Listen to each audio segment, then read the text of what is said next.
Bom, seguinte, queridões. Primeiramente, um bom dia a todos. Eu sou o Patrick Lopes e você está no Descoordenadas Geográficas. Como já aparece aí na tela para vocês, o tema da nossa slide aula de hoje é a região norte. Essa aula ela faz parte de um conjunto que eu estou gravando sobre as macro-regiões, onde, se vocês procurarem ali no Descoordenadas Geográficas, vão encontrar também já sobre a região sul e sobre a região centro-oeste. Pois bem, quando a gente fala da região norte, queridões, o primeiro elemento a se analisar é saber o que é essa tal de região norte. Afinal, existem vários termos, existem vários conceitos que abordam esse pedaço do nosso querido Brasil.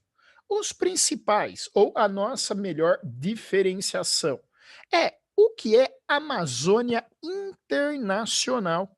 A Amazônia Internacional, ela se refere aos países e às áreas recobertas pela floresta amazônica. Como aparece aí, além do Brasil, são mais 7 países sul-americanos, além do território francês da Guiana.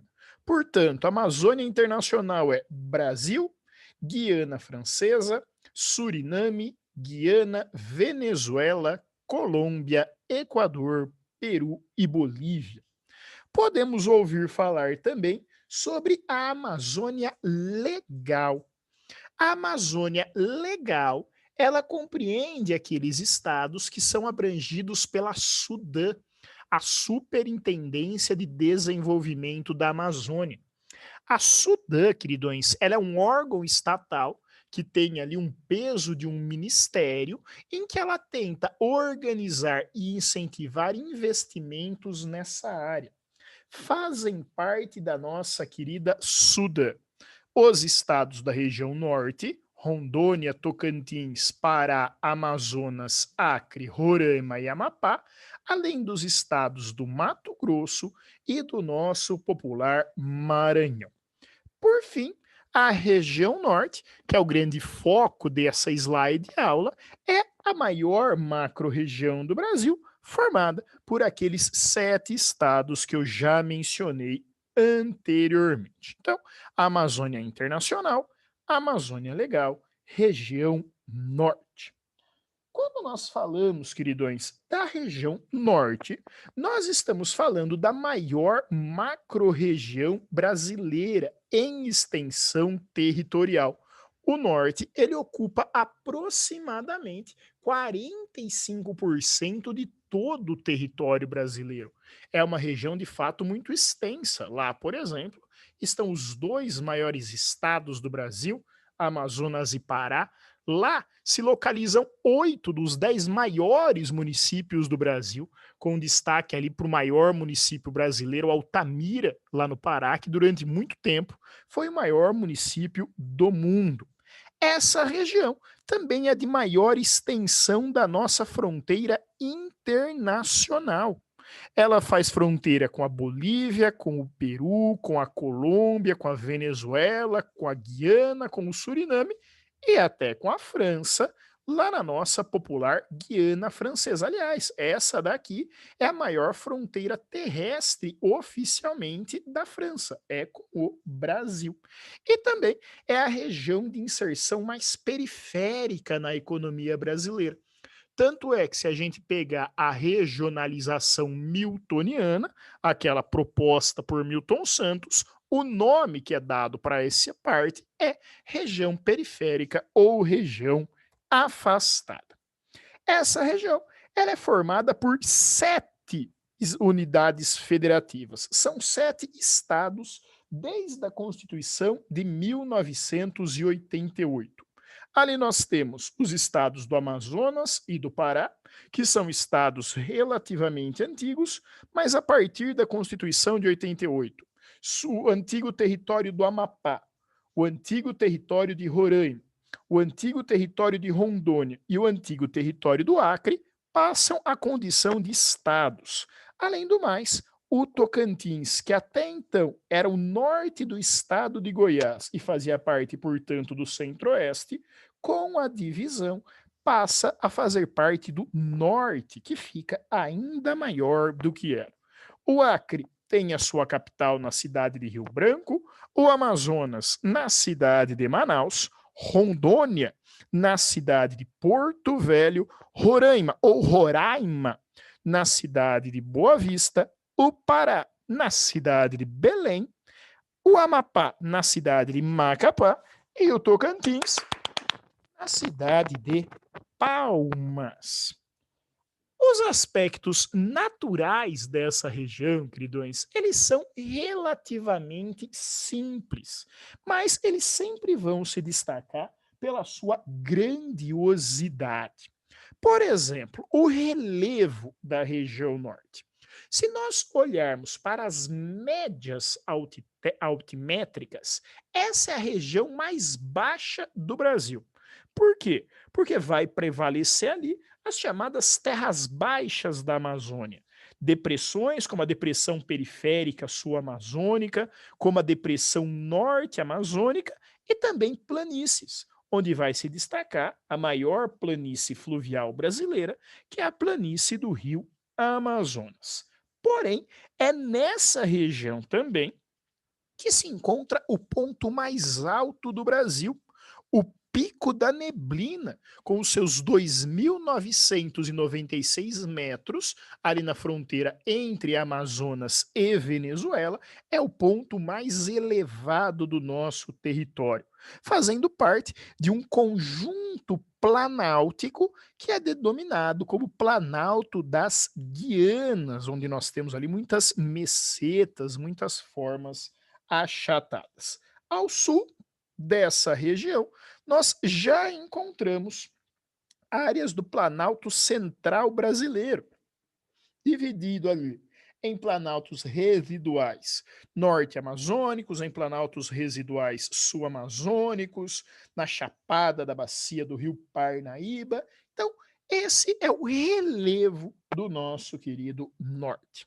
Na hidrografia, chama a atenção não só o fato dessa ser a maior rede hidrográfica do planeta, como também o tamanho e o volume dos rios que correm nessa região.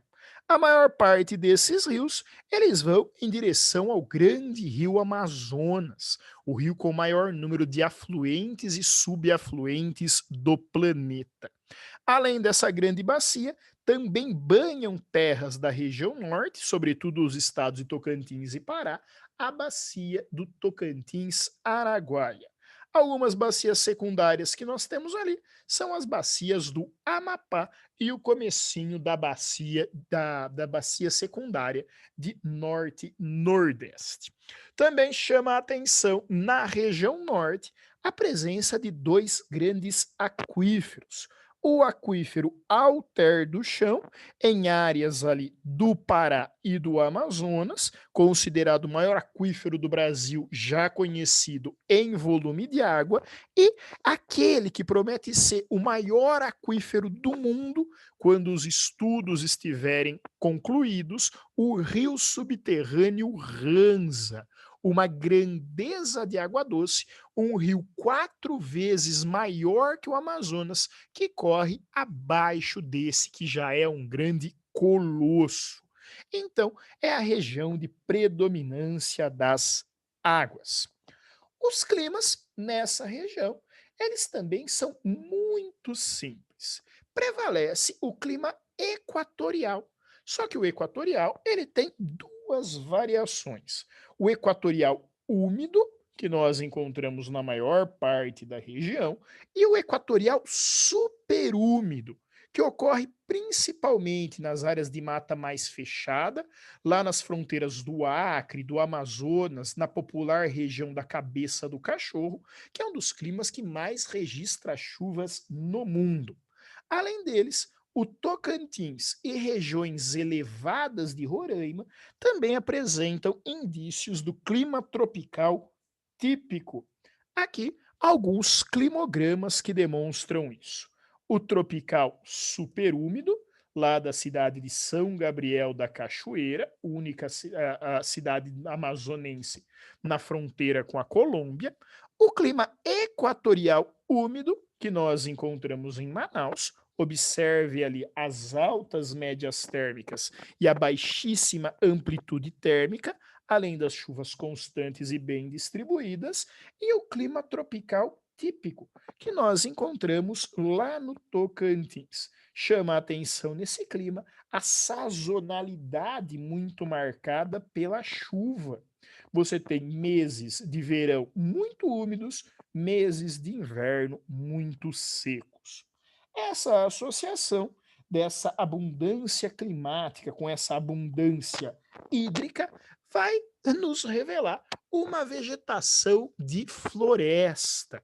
Predomina nessa região a floresta equatorial umbrófila úmida, que nós chamamos popularmente de floresta amazônica, o maior banco genético do planeta. Além da Amazônia, ainda no norte, nós encontraremos trechos de cerrado, como ocorre no Tocantins, em partes de Rondônia e também nas regiões mais elevadas de Roraima, e lá nas áreas litorâneas do Amapá e do Pará, mas principalmente no Amapá, ainda resiste bravamente a vegetação litorânea. Sobretudo, os manguezais são comuns nessa área. Aqui algumas imagens da esplendorosa floresta amazônica, do Cerrado Tocantinense e do Cerrado de Roraima, também conhecido como vegetação de montana. Os principais problemas ambientais, eles estão ligados, sobretudo, ao desmatamento. E esse desmatamento, queridões, ele tem raízes tanto no capital privado, para a expansão da fronteira agrícola, mas também tem raízes no próprio Estado brasileiro. O maior promotor de desmatamento no Brasil é o próprio Estado, através de projetos como o projeto Grande Carajás, através de grandes hidrelétricas, como aquela aberração chamada de Belo Monte. O Estado brasileiro é um grande agente do caos, é um grande agente do desmatamento na Amazônia. E o desmatamento dessa região do globo, ele pode levar a consequências inimagináveis, incalculáveis, não só em escala local, mas também em escala regional e global, uma vez que a Amazônia é o ar-condicionado do mundo, através dos seus rios voadores, que distribuem chuvas para toda a América do Sul, e também pela composição da MEC, a massa equatorial continental, única massa continental e úmida do planeta. Já os aspectos humanos, queridões, eles vão acabar ficando marcados pela baixa população. Nós estamos falando da segunda região menos populosa do Brasil, com apenas 18 milhões e meio de habitantes. Lá nós temos o estado menos populoso, que é o estado de Roraima, que tem apenas 605 mil moradores. Qualquer cidade média aqui do estado de São Paulo já tem esses números, e pela sua grande extensão territorial, é a região menos povoada do Brasil.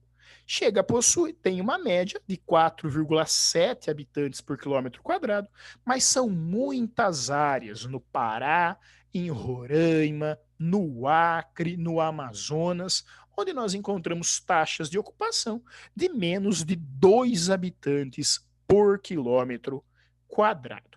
Os mais populosos, Pará e Amazonas, que juntos vão responder ali por quase 13 milhões dos 18 milhões e meio de habitantes. Os menos populosos, Amapá e Roraima. Como eu falei anteriormente, Roraima, o menos populoso do país. Etnicamente, queridões, a população do norte, ela é marcada pela presença da população parda. Esses pardos são tanto resultado das relações genéticas entre brancos e negros, mas também entre brancos e indígenas. Principalmente a população ribeirinha possui muito essa marca parda no norte. Embora, olhando ali para os dados, a população indígena seja de apenas 1,9%, queridões, o norte ele apresenta tanto em termos relativos quanto em termos absolutos a maior população de etnia indígena do Brasil. A ocupação regional, como mostra esse mapa, ela é muito irregular, sendo mais densa nas capitais, principalmente Belém e Manaus, as principais regiões metropolitanas, e quanto mais você se interioriza, mais vazio você vai encontrar no norte. Ali, as limitações causadas pela floresta equatorial, densa, difícil de ser manejada, e também a falta de infraestrutura, queridões, fizeram historicamente o Estado ser o provedor da urbanização e da ocupação. Foram, ao longo da história, um conjunto de iniciativas que inicialmente garantiram a região norte para o território brasileiro, como fortes militares que deram origem a Belém, que deram origem a Manaus, que deram origem a Macapá, ou mesmo lá no Oiapoque, na nossa fronteira litoral norte. O ciclo da borracha, que causou a interiorização e a capilarização da ocupação, projetos de integração, principalmente durante a ditadura militar, onde tínhamos aquele lema do Amazônia, integrá-la para não entregá-la. Então, projetos como Calha Norte, a construção da Transamazônica, a instalação das agrovilas, o projeto Jari, a própria Zona Franca de Manaus, sempre tiveram por objetivo atrair migrantes para a região norte, principalmente migrantes da região nordeste, que já sofria com essa superpopulação, e mais recentemente a expansão da fronteira agrícola, levando agricultores sulistas e paulistas também para as bordas da Amazônia, ali no Tocantins, no Pará e na nossa popular Rondônia. O IDH dessa região, ele é um IDH de 0,603, o que colocaria o norte como sendo um lugar de médio IDH. Só que esse 0,603 coloca a a sua qualidade de vida somente acima da região nordeste do Brasil. É na região norte que nós encontramos o município de Melgaço, no Pará, que com 0,417 é o município de pior IDH-M do nosso país, possuindo um IDH considerado baixo, comparável ali a de alguns países como o Butão ou como Mianmar, talvez até Madagascar. Os IDHs mais altos vão ser encontrados principalmente nas regiões de expansão econômica recente, causado pela soja ou pela mineração. Já que estamos falando de soja, já que estamos falando de mineração, nada como falarmos aí da economia da região norte. Sem dúvida nenhuma, o maior destaque está para o seu setor primário de produção, sobretudo para o extrativismo. No norte, as atividades extrativistas, elas são as principais geradoras de riqueza.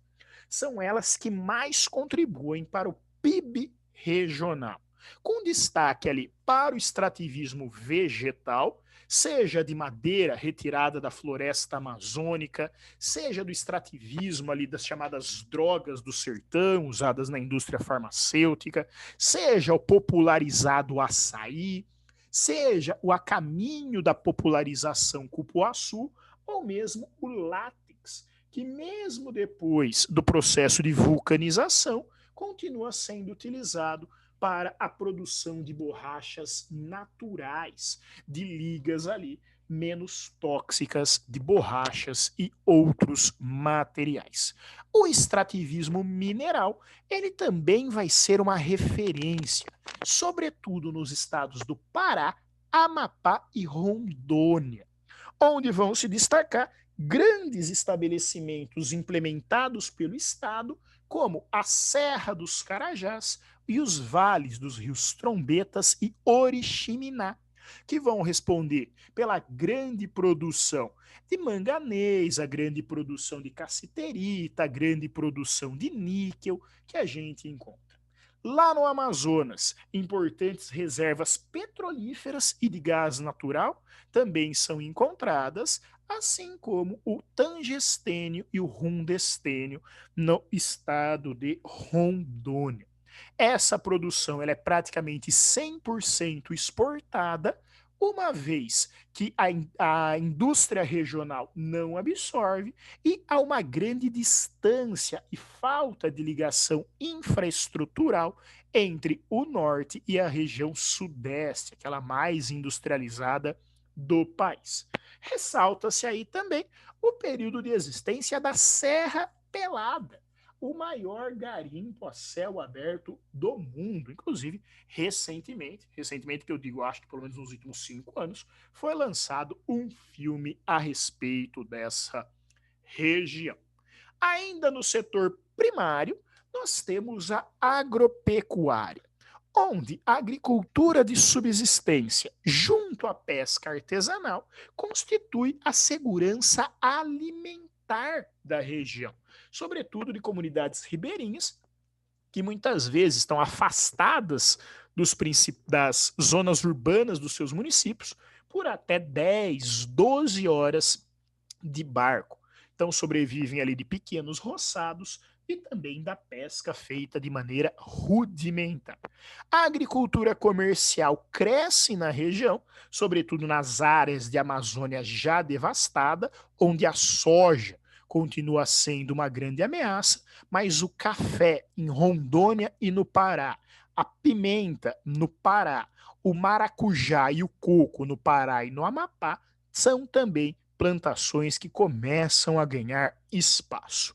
A pecuária praticada na região é a pecuária extensiva, se aproveitando do preço baixo das terras ali colocadas, o boi ele é o primeiro a chegar nas fronteiras agrícolas.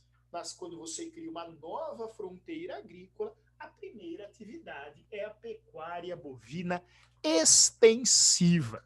Destaque também para a Ilha do Marajó, lá no nosso querido Pará, onde nós temos o maior rebanho bubalino do Brasil, tá? Corrijam aí no nosso slide, porque o moço que digitou, esse que vos fala, ele errou e só percebeu agora durante a gravação. O setor secundário, ele também é um setor subsidiado pelo Estado, onde criou-se a chamada industrialização artificial. Os destaques regionais são a Zona Franca de Manaus, onde você tem ali indústrias até consideradas maquiladoras, que se aproveitando da mão de obra barata e dos benefícios estatais, ali se instalaram para montar peças e exportar, principalmente bens de consumo duráveis e semiduráveis, celulares, videogames, laptops, impressoras, aparelhos em geral, e também a região da Serra dos Carajás, onde você tem a mínima agregação de valor ao minério de ferro para que ele não seja exportado 100% bruto. Já em outras regiões, principalmente ao longo das capitais, você vai encontrar pequenas empresas locais de bens de consumo não duráveis, principalmente alimentos e vestuário. No setor terciário, o grande destaque é o turismo. Só que o turismo do norte, ele carece de infraestrutura e divulgação. Os destaques são os hotéis de selva, os chamados eco-resorts, sobretudo ali na região do Amazonas, alguns internacionalmente conhecidos, e festas, como o Festival de Parintins, o Bumba Meu Boi, lá do caprichoso e do garantido, e o Círio de Nazaré, já considerado várias vezes a maior manifestação católica do mundo. A cidade de Belém, devido à sua posição geográfica privilegiada, é a cidade mais visitada dessa região, onde o mercado ver-o-peso é a principal atração. O norte, ele possui a segunda menor taxa de urbanização do Brasil, com cerca de 75% da sua população vivendo em cidades. Só que essa população é mal distribuída, concentrando-se ao longo de Manaus e Belém e das suas regiões metropolitanas. Outra coisa a se observar é que todas as cidades do norte elas seguem a capilaridade dos rios, uma vez que estamos falando de uma região muito carente em estradas. São poucas as estradas e rodovias disponíveis no norte do Brasil. Então o transporte hidroviário, ele acaba se colocando como a principal forma de deslocamento. Aqui, se vocês observarem, está em projeto a estrada que ligaria São Gabriel da Cachoeira a Manaus. Por quê? Porque São Gabriel da Cachoeira é a única cidade do Brasil no momento que você não chega nem por rodovia, nem por ferrovia, nem por hidrovia. Ela é, em termos de infraestrutura de transporte, um dos lugares mais isolados do nosso país. Pois bem, queridões, espero aí que vocês tenham gostado, espero que eu tenha sido útil. Muito obrigado pela presença. Esse é o Descoordenadas Geográficas. Curtem, compartilhem e até mais. Tchau, tchau.